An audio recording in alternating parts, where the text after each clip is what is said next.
Yeah, g'day, BCT here. Well, as you can see, we're out in the wilds again, and I want to talk about a few videos. Not a few videos, there's lots of them. In fact, there's bazillions of videos out there showing people building things out of logs under the guise of like survival, you know. So obviously you've got a saw. If you've got a saw, you're not really having to survive if you've got a saw and tools.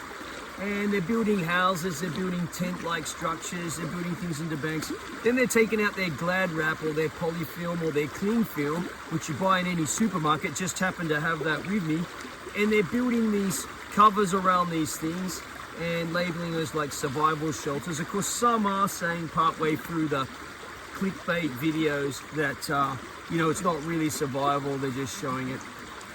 So, the thing is, there's a difference between entertainment and education, and obviously, you know, if you don't know, they're just entertainment videos, because it is a myth about taking out Glad Wrap and you're just going to have a roll of Glad Wrap in your bag. First of all, the roll of Glad Wrap, big rolls of Glad Wrap, are exceptionally heavy. That's number one. Number two is, if you're coastal camping, you're not going to find it washed up on the beach because it's heavy and it sinks.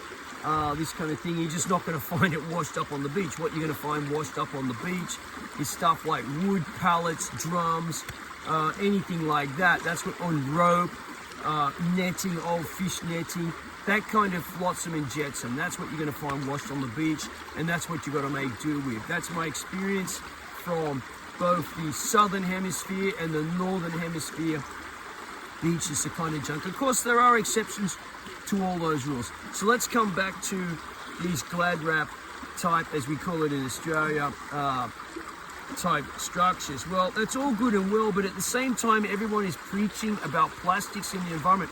What is going to happen with all that when that is all pulled down? That's one thing to think about in the back of your mind. There's enough garbage plastic out here. If I look not too hard where I am here, and I am basically in the middle of nowhere, I will find the odd PET bottle floating around, or even buried under this gravel, because this river changes every year when it's when the snow melts and the river runs, you know, up high. Everything changes. So it's a bit hypocritical using all this plastic, because it's all going to be pulled down. The other myth about all this stuff is, in a strong wind, this stuff is just going to fall apart, or a tree branch falls on it if you're not building it straight out in the open. Strong wind, the whole thing is going to fall apart. If you're going to go to such efforts to cover something in plastic cling film, then you may as well bring a tent with you in your pack. And that brings me to the subject of other stuff like polyethylene sheet, stuff like this. You know, people are advocating you carry some of this in your pack for an emergency shelter. Well, I'm going to tell you that's a myth too, because you're going to freeze, it's going to blow away, because all the effort it takes by the time you cut branches, tie strings if you happen to have paracord with you, and all that stuff to anchor this thing down, to keep the wind off you, well, you'll be far quicker to take the tent out of your pack, and basically, instead of having some makeshift tarp even, because it doesn't even have, you know, a bit of plastic sheet doesn't have any grommets in it to tie things to, you've got to make do with that without having them. It's going to be quicker to erect a tent, a good quality tent. So that brings me to the point, if you're out, but there's not much protection. You see, really, there's no leaves on the trees here now. Probably guess where I am, doesn't matter, but there's little protection from the wind. If the wind picks up now we've got no wind, and you're better off with a tent.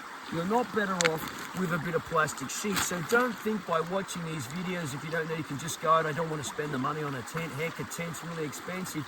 Cost me upwards close to $1,000 for a you know, expedition grade tent. Or even if I don't do that, I buy a $200 tent. A $200 tent or $150 supermarket tent is going to be better than a sheet of plastic. All right, that's the take-home message. So these are purely entertainment videos. These people don't usually say it because they want the clicks on there. Yes, that's right, at Bush Camping Tools, we're not so much on the entertainment. I try to be more so on the edge of education there. And I don't want people thinking that polyethylene sheets or just sleeping under a tarp is the way forward. No, folks.